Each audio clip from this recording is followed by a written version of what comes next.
Energy আছে সবার মধ্যে? একটা ক্লাসে কমপ্লিট ভার্ব, মানে ভার্ব নিয়ে যাবতীয় যা ডাউট থাকবে আজকের পর থেকে আর থাকবে না। তাহলে আজকের এই একটা ক্লাসে আমাদের ভার্ব নিয়ে আর কোনো ডাউট থাকবে না। মানে ভার্ব মানে আমরা কি জানি? কে জানে ভার্ব কাকে বলে? বাংলায় ক্রিয়াপদ, কাজ করা বোঝাকে ভার্ব বলে। একটা সেন্টেন্স ভার্ব ছাড়া গঠন হয় না, বোঝা গেল? তাহলে এবার ভার্বকে আবার ভাগ রয়েছে তো ভার্বের, ভার্ব আমরা বুঝি কিন্তু ভার্বের ভাগগুলো আমরা ঠিকঠাক পরিষ্কার আমরা জানি না। যার জন্য কি হয়, আগামী মানে উঁচু ক্লাসে গিয়ে কিছু ক্ষেত্রে মানে নতুন নতুন কনসেপ্ট বোঝার ক্ষেত্রে আমাদের সমস্যা হয়। তখন বলে ফাইনাইট ভার্ব থাকলে এটা হবে, বলে নন ফাইনাইট থাকলে এটা হবে, জেরান থাকলে এটা হবে। এই সমস্ত ওয়ার্ডগুলো শুনে অভ্যস্ত, কিন্তু জিনিসগুলো কি আমরা জানি না। তো আজকে ভার্বের পুরো বিস্তারিত আলোচনা হবে, তবে সেটা সংক্ষেপে। মানে আমি পুরো ভার্বের অংশটা একটা পেজের মধ্যে রেখেছি, তোমাদের যে পিডিএফটা দেওয়া হয়েছে একটা পেজে টোটাল ভার্বের পুরো কনসেপ্ট। এটা ভালো করে বুঝলে তোমার ভার্ব নিয়ে আর কোনো রকম চিন্তা থাকবে না। আর পিছন পেজে ওই কনসেপ্টের ওপর 30টা প্রশ্ন। ঠিক আছে, কনসেপ্ট যারা বুঝবে তারা এই 30টা প্রশ্নের উত্তর করতে পারবে। একটা প্রশ্ন তার 4টে করে অপশান রয়েছে। তো এই 30টা প্রশ্ন আজকে আমরা বুঝে নেব, আবার কনসেপ্টটাও আজকে আমরা বুঝে নেব। পরের ক্লাসে মানে পরের দিন এই 30টা প্রশ্ন মিলিয়ে দেওয়া হবে। তোমরা যারা অনলাইন ক্লাস করছো তোমাদেরকেও একই রকম কথা বলা হচ্ছে। তোমরা প্রথম পেজে যে ভার্বের কনসেপ্টটা আছে তা তোমরা এই পুরো পিডিএফটা পেয়ে যাবে। প্রথম পেজে যে কনসেপ্টটা আছে এই কনসেপ্টটা আমি ভালো করে বোঝাচ্ছি, এবং পিছন পেজের অংশগুলো তোমরাও বাড়িতে করবে। সামনের ক্লাসে তো তোমাদের আসতে হবে না, তোমরা পুরোটা বুঝে নাও। তোমরা যারা অনলাইন ক্লাস করছো এই সামনের পেজে পুরো কনসেপ্টটা তোমাদেরকে বোঝানো হবে, যেমনটা ওদেরকে বোঝানো হচ্ছে। এবং পিছন পেজে যে 30টা আছে এই কনসেপ্টটা বোঝার পর 30টা প্রশ্নের কি উত্তর কেন হবে সেটাও বলে দেবো। তারপর নিজেরা না দেখে বাড়িতে উত্তর করবে, দেখে দেখে করলে কোনো লাভ নেই। তোমরাও ঠিক তাই, তোমরা বাড়িতে না দেখে করবে, দিয়ে আমাকে এনে পরের সপ্তাহে তোমাদের মিলিয়ে দেবো। না দেখে মানে কি, তোমাদের তো এটার মধ্যে কোনো উত্তর নেই, সামনের সপ্তাহে মিলিয়ে দেওয়া হবে। আচ্ছা, তো আজকে এই ভার্বের এই প্রথম পেজে কনসেপ্টটা ভালো করে বোঝাবো, সবাই ভালো মতো মন দেবে। এটা সবাই পেয়েছে তো? প্রত্যেক সপ্তাহে কিন্তু একটা করে এরকম নোটস দেওয়া হচ্ছে যাতে পড়াশোনাটা খুব ভালো হয়। মানে একবারে একটা মোটা ইংলিশ গ্রামার বই কিন্তু কাউকে ধরায়নি, একটা করে কনসেপ্ট বোঝানো হবে, তার প্র্যাকটিস সেট দেওয়া হবে, যেমন পরপর ক্লাসগুলো চলছে। আচ্ছা দেখো, ভার্বের মধ্যে কি কি জিনিস আমরা এখানে পাচ্ছি। ফাইনাইট ভার্ব, নন finite verb, auxiliary verb, principal verb, transitive verb, intransitive verb, primary auxiliary verb, modal auxiliary verb, infinitive, gerund, participle, strong verb, week verb. তাহলে ভার্বের কত রকমের জিনিস। তাহলে এই যে যা যা মন্ত্রের মতো করে আমি যা পড়লাম, এবার এই সব কটা জিনিস যদি ভালো করে কানটা খাড়া দিয়ে আমার দিকে তাকিয়ে থাকো, তুমি সব কটা জিনিস বুঝে যাবে কোনটা কি। আর এটা যত ভালো বুঝবে তত তুমি এই পেছন পেজের উত্তরগুলো করতে পারবে। ঠিক আছে, তো সমস্তটা আমি বোঝাচ্ছি, ভালো করে দেখো। তো সবার প্রথমে আমরা তো বুঝতেই পারলাম ভার্ব কাকে বলে, কাজ করা বোঝালে। আর ভার্ব হচ্ছে একটা সেন্টেন্সের হার্ট। এই দেখো, হার্ট অফ আ সেন্টেন্স, হৃদয়। ভার্ব ছাড়া সেন্টেন্স কমপ্লিট হবে না। যেমন হৃদয় ছাড়া আমরা বাঁচবো না, ভার্ব ছাড়াও সেন্টেন্স কমপ্লিট হবে না। আচ্ছা, এবার ভার্বকে যদি মূলত ক ভাগে ভাগ করা হয়, সেটা হচ্ছে ক ভাগে? 2 ভাগে। কয় ভাগে?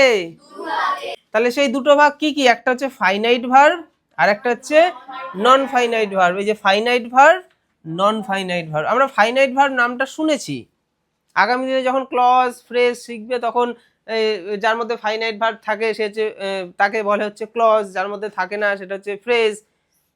তখন কিন্তু আর ভাবতে হবে না স্যার ফাইনাইট ভার্বটা কি, তখন বলার সাথে সাথে যাতে তুমি বুঝতে পারো।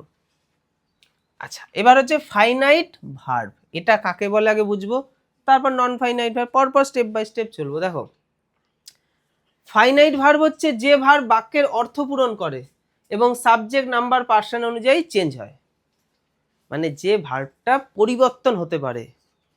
যেমন আমি লিখলাম I play, I play football, তাই তো?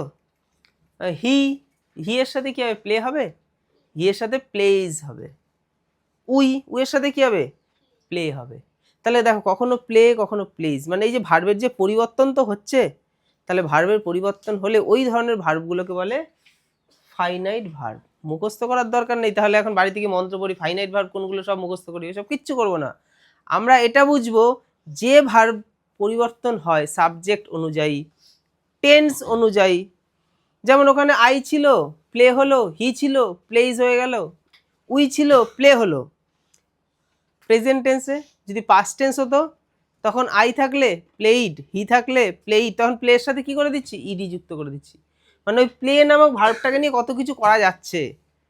মানে এই যে যে ধরনের ভার্বগুলোকে নিয়ে আমরা সাবজেক্ট, পার্সন, নাম্বার, টেন্স অনুযায়ী পরিবর্তন করতে পারি, সেই ভার্বগুলো সব হচ্ছে ফাইনাইট ভার্ব।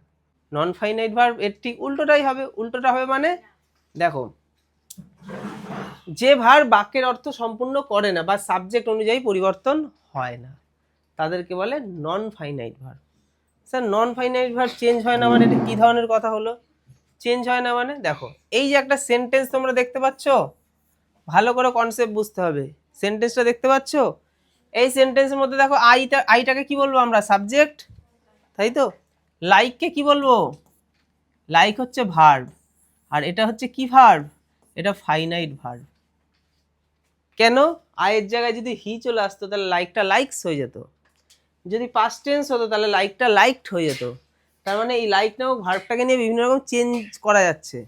তাহলে এটাকে কি ভার্ব বলবো, ফাইনাইট ভার্ব। কি ভার্ব বলবো, ফাইনাইট ভার্ব। আচ্ছা তাহলে আমরা তো এখন জানছি তাহলে নন ফাইনাইট ভার্ব। তাহলে নন ফাইনাইট ভার্বটা কি, এই দেখো আর একটা ভার্ব রয়েছে দেখেছো, প্লে। হ্যাঁ, এটা হচ্ছে নন ফাইনাইট ভার্ব। কেন, এখানে তুমি যদি আয়ের জায়গায় হি বসাও, আয়ের জায়গায় তুমি যদি হি বসাও তাহলেও টু প্লে হবে, যদি দে বসাও তাহলেও টু প্লে হবে, যদি পাস্ট টেন্স হয় তবুও টু প্লে হবে, যদি ফিউচার টেন্স হয় তবুও টু প্লে হবে। মানে টু প্লাস ভার্বের ফার্স্ট ফর্ম, টু প্লাস ভার্বের ফার্স্ট ফর্ম যেটাকে বলে ইনফিনিটিভ, সেটা আমরা পরে জানছি। আমরা যেটা দেখতে পাচ্ছি এই যে ভার্বটা, এটার কোনো পরিবর্তন কিন্তু হচ্ছে না, টেন্স অনুযায়ীও হচ্ছে না, পার্সন অনুযায়ী হচ্ছে না, নাম্বার অনুযায়ী হচ্ছে না। তো এই যে ভার্বটা হয়ে গেল কি, নন ফাইনাইট ভার্ব। বোঝাতে পারলাম? যে ভার্বটার পরিবর্তন হয় সেটা হচ্ছে ফাইনাইট ভার্ব, আর যে ভার্বটার পরিবর্তন হয় না, দেখো এই প্লেটাই যদি আবার এখানে চলে আসতো তখন প্লেটা আবার প্লেইজ হয়ে যেত, প্লেইড হয়ে যেত, প্লে হয়ে যেত, তখন এই প্লেটাই হয়ে যেত কি, ফাইনাইট ভার্ব।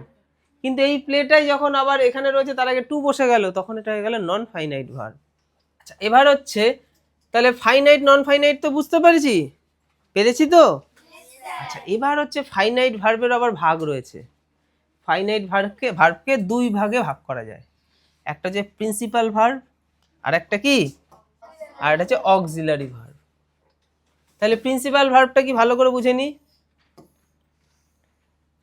দেখো, যে ভার্ব অন্য কোনো মানে অন্য কারোর সাহায্য ছাড়াই স্বাধীনভাবে অর্থ প্রকাশ হয়, মানে কারোর হেল্প প্রয়োজন নেই, একা একাই, যেমন ওই যে আই প্লে, হি প্লেজ, এই যে প্লে, প্লেজ, এই যে ভার্বগুলো পরিবর্তন আমরা করছি, এই ভার্বগুলো হচ্ছে স্বাধীন, এগুলোকে প্রিন্সিপাল ভার্ব বলে। মানে এগুলো থাকলে আর অন্য কাউকে আনতে হচ্ছে না, ঠিক আছে। যেমন এই যে সি সিংস আ সং, এই যে সিংস, সিংস হয়ে গেল কি প্রিন্সিপাল ভার্ব। তাহলে অক্সিলারি ভার্ব কি, অক্সিলারি ভার্ব হচ্ছে যারা সাহায্য করতে আসে, যাদের নিজের একার কোনো ক্ষমতা নেই, যে ভার্ব বাক্যে টেন্স বা মুড প্রকাশের জন্য প্রিন্সিপাল ভার্বকে সাহায্য করতে আসে, তাকে সাহায্যকারী ভার্ব বা হেল্পিং ভার্ব বা অক্সিলারি ভার্ব বলে।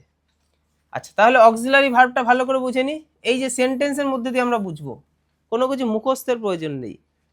তাহলে অক্সিলারি কোনটা, এখানে দেখো এম, এটা একটা ভার্ব, রিডিং এটা একটা ভার্ব, এই রিডিং ভার্বটা হচ্ছে প্রিন্সিপাল ভার্ব, আর এই যে তার আগে যে ভার্বটা এসছে এটা হচ্ছে অক্সিলারি ভার্ব। বুঝতে পারছি, একটা সেন্টেন্সে যদি দুটো ভার্ব থাকে, মেইন ভার্বটা বাদ দিয়ে আরেকটা যে ভার্ব প্রথমেই থাকে, মানে সেই ভার্বের আগে থাকে, সেটাকে আমরা কি বলবো, অক্সিলারি ভার্ব। বোঝা গেল? কারণ এই আমি যদি লিখি আই এম লিখলে শুধু হবে না তো, রিডিং কথাটার মধ্যে দিয়ে বোঝা যাচ্ছে সে কি করছে। আমি যদি রিডিংকে সরিয়ে দিয়ে আই লিখি, এম দিয়ে শুধু হবে না, তাহলে এম হচ্ছে সাহায্যকারী, যেটাকে অক্সিলারি ভার্ব বলে। তাহলে বুঝতে পারলাম ফাইনাইট ভার্বকে দুভাগে ভাগ করা হলো, একটা প্রিন্সিপাল একটা অক্সিলারি। যে পুরো স্বাধীন সে হচ্ছে প্রিন্সিপাল, আর যে পরাধীন, যে অন্যের উপর ডিপেন্ড করে আছে, সে হচ্ছে অক্সিলারি ভার্ব। আচ্ছা এবার দেখো প্রিন্সিপাল ভার্বকে আবার ভাগ করা যায়, প্রিন্সিপাল ভার্বকেও ভাগ করা যায়। দেখো কি কি ভাগে ভাগ করা যায়, একটা হচ্ছে ট্রানজিটিভ ভার্ব আর একটা হচ্ছে ইনট্রানজিটিভ ভার্ব। একটা ট্রানজিটিভ, একটা ইনট্রানজিটিভ। ট্রানজিটিভটা কি, খুব সহজ, আমরা কোনো কঠিন ভাবে নেব না, আমি ছোট্ট ছোট্ট ওয়ার্ডে লিখেছি। ট্রানজিটিভ ভার্বটা কি, যে ভার্বের অবজেক্ট থাকে তাকে বলে ট্রানজিটিভ ভার্ব, আর যে ভার্বের অবজেক্ট থাকে না তাকে বলে ইনট্রানজিটিভ ভার্ব। তাহলে ভার্বের যদি অবজেক্ট থাকে ট্রানজিটিভ, অবজেক্ট না থাকলে ইনট্রানজিটিভ। যেমন দেখো ইটস, হি ইটস, সে কি করে, কি খায়, রাইস খায়। তাহলে রাইস হচ্ছে কি অবজেক্ট, তাহলে ইটস নামক এই ভার্বের কিন্তু অবজেক্ট রয়েছে, তাহলে এই ভার্বটা এখানে কি হয়ে গেল, ট্রানজিটিভ ভার্ব। আবার বলছি, হি ইটস রাইস, দেখো ইটস রয়েছে না, তাহলে ইটস নামক এই ভার্বের কিন্তু অবজেক্ট রয়েছে, অবজেক্টটা কি রাইস। আর একটা দেখাই, দেখো দ্য বেবি স্লিপস, তাহলে এখানে ভার্ব কোনটা, স্লিপস, তাহলে স্লিপস এটাও তো ভার্ব। এই ভার্বের কি কোনো অবজেক্ট আছে, এটার পরে কোনো অবজেক্ট দেখতে পাচ্ছি?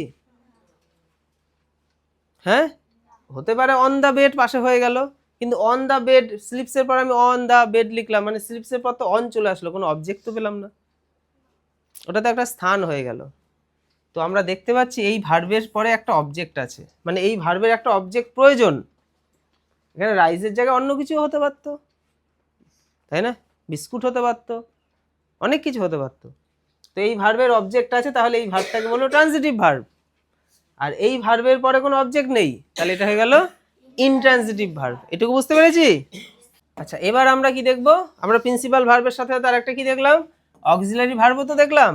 এবার অক্সিলারি ভার্বের আবার তিনটে ভাগ, এরাও দুই ভাই, সবাই দুই ভাই করেই রয়েছে, তিন ভাই কেউ নেই। তাহলে অক্সিলারিকে দুভাগে ভাগ করা আছে, একটা হচ্ছে প্রাইমারি অক্সিলারি ভার্ব আর একটা হচ্ছে মোডাল অক্সিলারি ভার্ব। এটা প্রাইমারি আর একটা মোডাল। আচ্ছা, এবার প্রাইমারি অক্সিলারির আবার তিনটে বোন রয়েছে, তিনটে বোন রয়েছে, কি কি, একটা হচ্ছে বি ভার্ব, আর একটা হচ্ছে ডু ভার্ব, আর একটা হচ্ছে হ্যাভ ভার্ব। আচ্ছা, বি ভার্ব এই যে বোন, এই বোনের আবার অনেক কটা সন্তান, am, is, are, was, were, been, being, এগুলো সব হচ্ছে বি ভার্বের মধ্যে পড়ে। ডু ভার্বেরও দেখো অনেক সন্তান রয়েছে, ডু, ডাজ, ডিড। আর হ্যাভ ভার্বের মধ্যে কি কি পড়ে, হ্যাভ, হ্যাজ, হ্যাড। তাহলে এই প্রাইমারি অক্সিলারি, মানে প্রাইমারি অক্সিলারি ভার্বের ফ্যামিলিটা ভালো করে বুঝে নাও, বুঝতে পারলাম? তাহলে আমরা যেটাকে অক্সিলারি ভার্ব বললাম, সাহায্যকারী ভার্ব বললাম, তার আবার ফ্যামিলি রয়েছে। তো তার ফ্যামিলিতে আমরা দেখতে পাচ্ছি তিনটা ভাই, একটা বি, একটা ডু, একটা হ্যাভ। বি এর মধ্যে এগুলো সব পরে বি ভার্ব, আমরা তো জানি be verb am, is, are, was, আর বলি না আমি। আর ডু ভার্বের মধ্যে ডু, ডাজ, ডিড। আর হ্যাভ ভার্বের মধ্যে হ্যাভ, হ্যাজ, হ্যাড। এই সমস্ত ভার্ব সেন্টেন্সে যখনই আসবে তারপরে একটা মেন ভার্বের প্রয়োজন আছে, ওই মেন ভার্বটাকে বলা হয় প্রিন্সিপাল ভার্ব, আর এগুলোকে বলা হয় অক্সিলারি ভার্ব। আচ্ছা, এখানে আরেকটা জিনিস মনে রাখবো, এই ভার্বগুলো যখন আসবে না, এই হ্যাভ ভার্ব যখন আসবে তারপরে সবসময় ভার্বের 3 নম্বর ফর্ম বসবে, এগুলো আমরা একটু মাথায় রেখে দেবো। হ্যাভ, হ্যাজ, হ্যাড যখন সেন্টেন্সে আসবে তারপরে ভার্বের 3 নম্বর ফর্ম। ডু, ডাজ, ডিড যখন আসবে তখন তারপরে সবসময় ভার্বের ফার্স্ট ফর্ম হয়। কি বললাম, ডু, ডাজ, ডিড যখন আসবে তখন তারপরে ভার্বের থার্ড ফর্ম লিখলে হবে না, ভার্বের ফার্স্ট ফর্ম হয়। আমরা কনজুগেশন অফ ভার্ব পড়া দিচ্ছি না, first form, second form, third form, এগুলো বুঝতে পারছি তো? তাহলে এগুলোর পরে থার্ড ফর্ম, এগুলোর পরে ফার্স্ট ফর্ম। আর যখন এম, ইজ, আর, ওয়াজ, আর এইসব থাকবে তখন তারপরে যদি ভার্ব আনতে হয়, দু রকমের ভার্ব বসতে পারে, একটা যে ভার্বের থার্ড ফর্ম আর একটা যে ভার্বের আইএনজি ফর্ম। এই জিনিসগুলো তো আমরা সেন্টেন্সের মধ্যে করতে করতেই বুঝি, কিন্তু তখন যাতে আমি বলতে পারি যে তোমাদের ভার্ব বলেছি, ভার্বের ওই ক্লাসটা একবার ভালো করে দেখে নাও, তাহলে ভার্ব সম্বন্ধে ক্লিয়ার হয়ে যাবে। তাহলে বুঝতে পারলাম অক্সিলারি ভার্বের দুটো ফ্যামিলি, মানে দুই সন্তান, একটা হচ্ছে প্রাইমারি অক্সিলারি আর একটা হচ্ছে মোডাল অক্সিলারি। দেখো মোডাল অক্সিলারি তো সিম্পল, মোডাল ভার্বকেই বলে মোডাল অক্সিলারি ভার্ব। কি কি পড়ছে, can, could, may, might, shall, should, will, would, must, ought to, এগুলোর নাম কি প্রথম শুনলাম? এই যে মোডাল ভার্বগুলো, তাহলে এগুলো হলো মোডাল অক্সিলারি ভার্ব। বুঝতে পেরেছি? আচ্ছা, এবার আমরা দেখব নন ফাইনাইট ভার্ব। একটা তো ফাইনাইট ভার্বের ফ্যামিলি পেলাম, বিরাট বড় ফ্যামিলি। ফাইনাইট ভার্বের মধ্যে অনেক কিছু পেলাম না, প্রিন্সিপাল, অক্সিলারি, অনেক কিছু পেয়েছি। এবার নন ফাইনাইটটা ভালো করে বুঝে নি, যেটা ফাইনাইট নয়। ওই যে একটু আগে বললাম না নন ফাইনাইটটা কি, যেটা পরিবর্তন হয় না। প্রথমে বলেছি না, পরিবর্তন হয় না, টেন্স অনুযায়ীও না, সাবজেক্ট অনুযায়ীও না। এবার নন ফাইনাইট ভার্বের তিনটে সন্তান, একটা হচ্ছে ইনফিনিটিভ, একটা জেরান্ড, একটা হচ্ছে পার্টিসিপেল। মাথার মধ্যে ভালো করে জিনিসটা বুঝে নাও। তোমাদের কাছে তো নোটসটা থাকছে, বোঝার পরে বাড়িতে গিয়ে নোটসটা একবার দেখবে, তাহলে দেখবে জিনিসগুলো ক্লিয়ার হবে। কারণ এগুলো সত্যি বোঝা উচিত, যাতে আমাদের ভবিষ্যতে ইংলিশ গ্রামারের বেসটা ভীষণ স্ট্রং হয়। তা না হলে কি ভার্ব, শুধু ভার্ব মুখস্থ করে বসে থাকলাম, বাকিগুলো না পড়লাম। ভালো করে জিনিসগুলো দেখে না, তোমাদেরই কাজে লাগবে। আচ্ছা, তাহলে নন ফাইনাইট ভার্বকে তিন ভাগে ভাগ করা যায়, ইনফিনিটিভ, জেরান্ড আর পার্টিসিপেল। ইনফিনিটিভটা কি? টু প্লাস ভার্বের বেস ফর্ম বা ফার্স্ট ফর্ম। কোনো ভার্বের আগে যখন টু বসবে না, তখন তারপরে সবসময় ভার্বের ফার্স্ট ফর্ম বসে। মানে টু এর পরে তুমি প্লেজ বসাতে পারবে না, প্লেইড বসাতে পারবে না, প্লেইং বসাতে পারবে না। টু এর পরে ভার্বের সবসময় ফার্স্ট ফর্ম বসবে। তাহলে টু এবং ভার্বের ফার্স্ট ফর্ম যদি হয়, তাহলে এইটাকে বলে হচ্ছে ইনফিনিটিভ, যেটা কোন ফ্যামিলির আন্ডারে পড়ছে? নন ফাইনাইট ভার্ব ফ্যামিলির মধ্যে পড়ছে। কারণ টু এর পরে তো ভার্বের ফার্স্ট ফর্মই বসবে, অন্য কিচ্ছু বসবে না। বুঝতে পারছি? তাহলে ইনফিনিটিভ বুঝে গেলাম, টু প্লাস ভি1 হলে ইনফিনিটিভ। আমি যখন আরো উঁচু মানে আরো অ্যাডভান্স স্তরের গ্রামারগুলো করাবো, তখন বলবো এখানে শুধু ইনফিনিটিভ বসেই করে ফেলতে হবে। তখন যেন এটা না ভাবতে এই ইনফিনিটিভটা কি, তখন যেন মাথায় থাকে ইনফিনিটিভ মানে টু প্লাস ভার্বের ফার্স্ট ফর্ম। আচ্ছা, এবার জেরান্ড। জেরান্ড হচ্ছে ভার্বের সাথে আইএনজি যুক্ত হবে এবং সেটা সাবজেক্টের মতো কাজ করবে। বোঝা গেল? যেমন swimming is a good exercise. Swim এর সাথে আইএনজি যুক্ত করে কি হলো? সুইমিং। সুইমিং হলো না?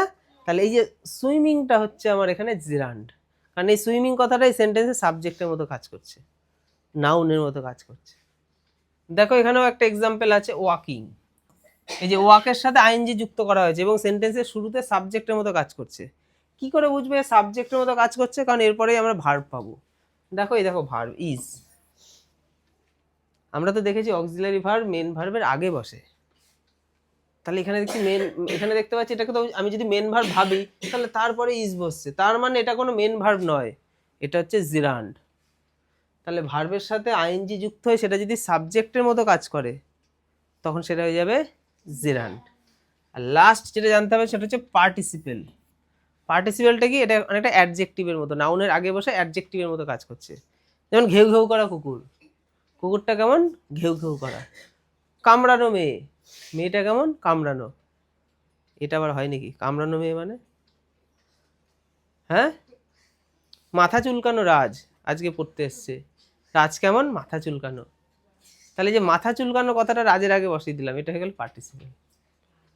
চলন্ত বাস, বাসটা কেমন? চলন্ত। এই যে বাসের আগে চলন্ত কথাটা আসছে, চলন্ত হয়ে গেল কি? পার্টিসিপেল। দেখো এখানে যেমন একটা সেন্টেন্স, এ বার্কিং ডগ, তাহলে ডগটা কেমন? বার্কিং। তাহলে ডগের আগে এই যে ভার্বের আইএনজি বসে গেল, তাহলে এটাকে কিন্তু আমরা জেরান্ড বা ভার্বের আইএনজি এসব বলবো না, এটা তখন হয়ে যাবে কি? পার্টিসিপেল। দেখো শক্তিশালী ভার্বকে কি বলে? Strong verb. আর দুর্বল ভার্বকে বলে উইক ভার্ব। তাহলে কোনগুলো স্ট্রং, কোনগুলো দুর্বল? যে ভার্বগুলো আমাদের বেশি জ্বালায়, যেগুলোর জন্য আমাদের ভার্বের ফর্মের ওই জেরক্সটা মুখস্থ করতে হয়, যে ভার্বগুলো আমরা বেশিরভাগ ক্ষেত্রে ভুল করি, সেগুলো হচ্ছে স্ট্রং ভার্ব। ও তো শক্তিশালী, তাই তো আমাকে হারিয়ে দিচ্ছে বারবার। আর যেগুলো চেঞ্জ করা কোনো ব্যাপার নয়, লাস্টে ইডি যুক্ত করে দাও। ভার্বের ফার্স্ট ফর্ম ছিল, তুমি পাস্ট ফর্ম করবে, ইডি যুক্ত করে দাও, হয়ে গেল। সেগুলো হচ্ছে দুর্বল, কারণ ওকে তো আর বেশি নাড়াঘাটা করতে না, একটা কিছু টুক করে দিলেই হয়ে যায়, ও হচ্ছে দুর্বল ভার্ব। বুঝতে পারলাম? যেমন সিং, এটা হচ্ছে ভার্বের ফার্স্ট ফর্ম। সিং এর সেকেন্ড ফর্ম কি? স্যাং। থার্ড ফর্ম কি? সাং। দেখো ছিল আই, তারপর আসলো এ, তারপর আসলো ইউ। তোমাকে মুখস্থ করতে হবে না, নাহলে পারবা? তাহলে এই কত শক্তিশালী! এ শুধু আমাকে কিন্তু পরীক্ষার সময় ভুল করাতে পারে, কারণ আমি দেখতে পাচ্ছি সেকেন্ড ফর্ম হবে কিন্তু মাথায় আসে না সিং এর সেকেন্ড ফর্ম কি। তাহলে তো ও তোমাকে অনেক পরিশ্রম করাচ্ছে। তাহলে যে ভার্বগুলো এরকম ভাবে পরিবর্তন হয়, সেটা হচ্ছে কি? Strong verb. আর উইক কি? যেটার লাস্টে শুধু ডি, ইডি যুক্ত, মানে ডি অথবা ইডি এইসব যুক্ত করলেই ল্যাটা চুকে যায়, সেই ভার্বগুলো হচ্ছে কি? Week verb. যেমন ওয়াক, এটা মুখস্থ করতে তোমার তাড়াতাড়ি মুখস্থ হয় না? হ্যাঁ, দিদি বলল হাঁটা বোঝায়, তুমি লিখলা ওয়াক, এই লাস্টে ইডি যুক্ত করে দিয়ে সেকেন্ড ফর্ম হয়ে যাবে, এই লাস্টে ইডি যুক্ত করে দিয়ে থার্ড ফর্ম হয়ে যাবে, কোনো ঝামেলা আছে? ওয়াক, ওয়াকড, ওয়াকড, কোনো ঝামেলা নেই, আছে।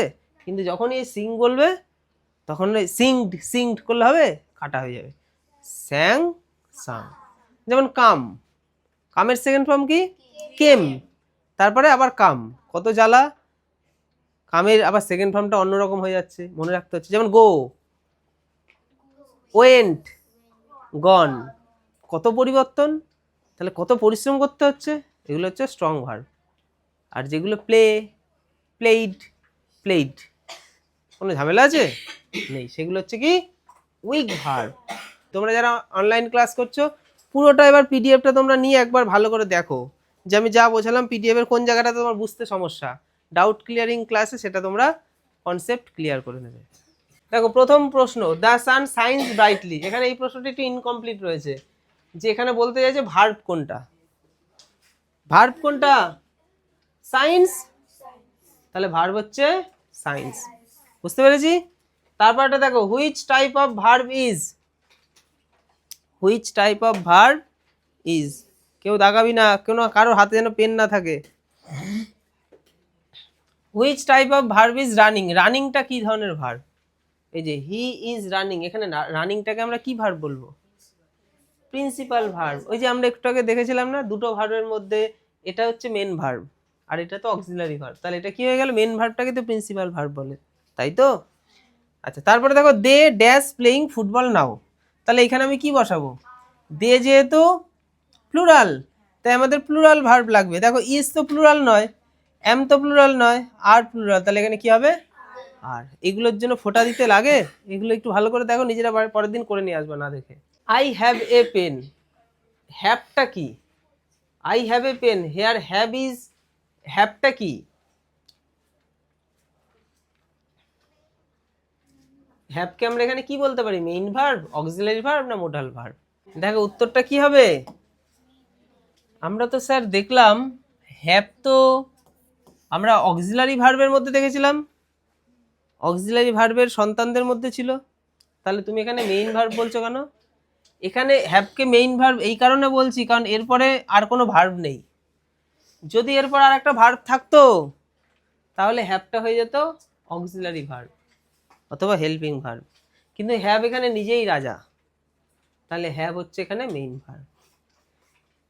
যেমন he is a good boy, এই ভার্বের এই সেন্টেন্সের মধ্যে কি আছে? ভার্ব ইজ আছে, তাই তো?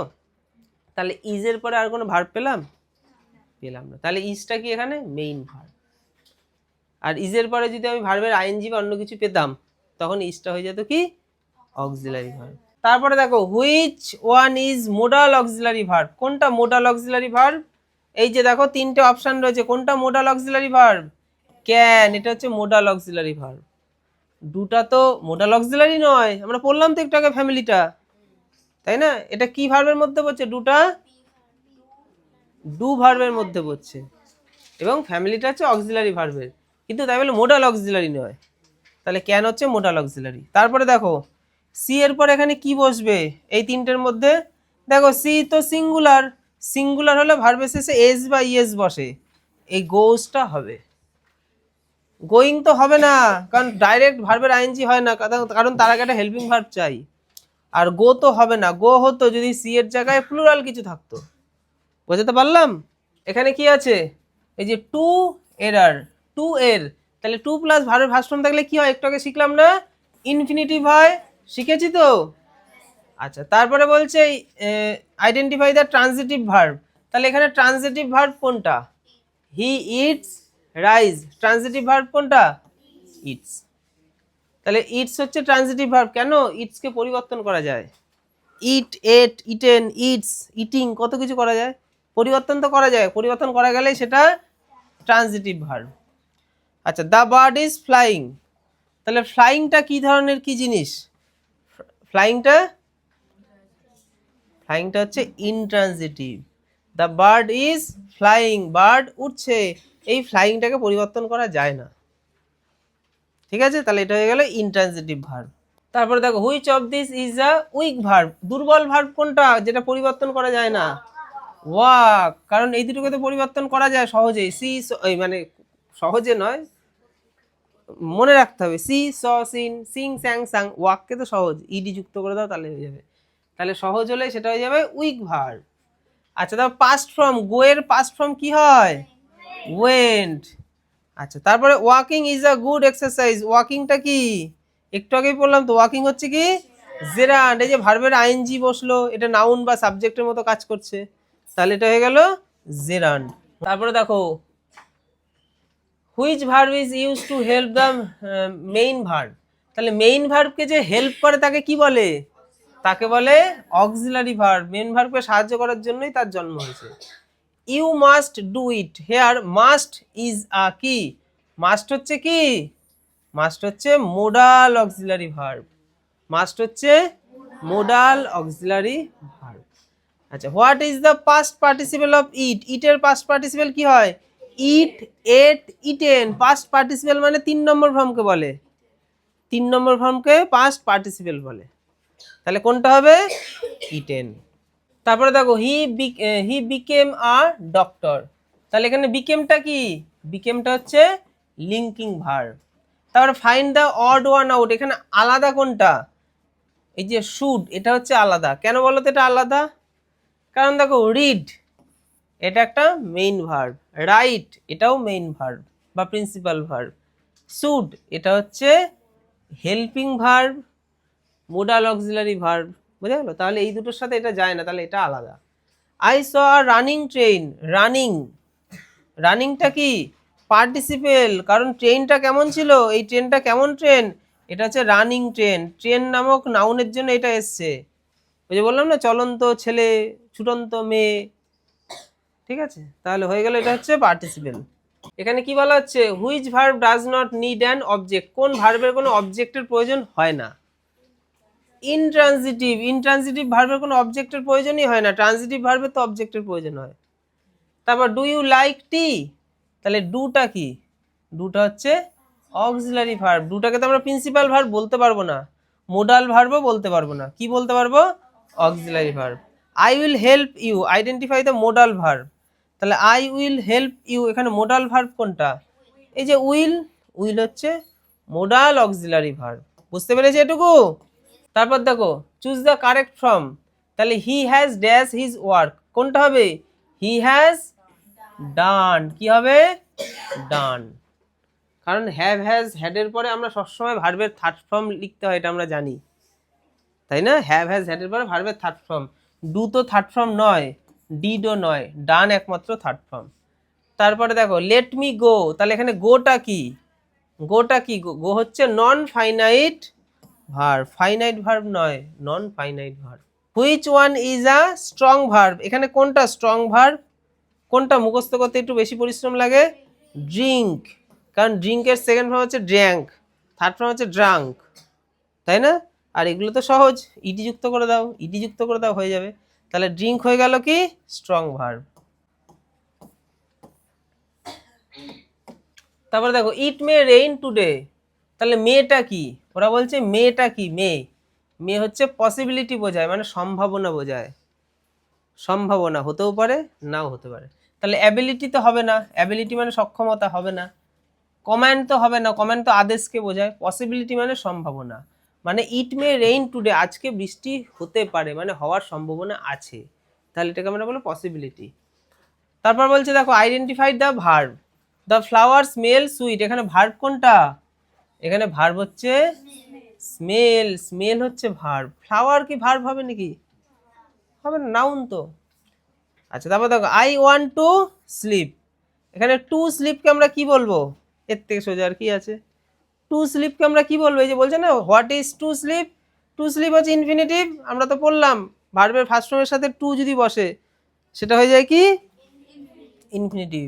দেখো, past form of the bring, এই ব্রিং এর পাস্ট ফর্ম চাই, তাহলে ব্রিং এর পাস্ট ফর্ম কি হয়? ব্রট, ব্রিং এর সেকেন্ড ফর্ম হচ্ছে ব্রট। আচ্ছা, which one is primary auxiliary, কোনটা প্রাইমারি অক্সিলারি? এই হ্যাভকে আমরা প্রাইমারি অক্সিলারি বলবো, ঠিক আছে? কারণ কুড তো হচ্ছে মোডাল অক্সিলারি, আর উড তো মোডাল অক্সিলারি, হ্যাভ হচ্ছে primary auxiliary. Birds fly in the sky, ফ্লাইটা কি? এই যে ফ্লাইটা কি? ফ্লাইটা হচ্ছে কোনটা হবে? Intransitive verb. Intransitive verb, transitive হবে না, অক্সিলারিও হবে না, অক্সিলারি তো হবেই না, ইনট্রানজিটিভ ভার্ব। কারণ কেন ইনট্রানজিটিভ? দেখো এরপরে কোনো অবজেক্ট নেই, বার্ডস ফ্লাই, ফ্লাই এর পরে কোনো অবজেক্ট আছে?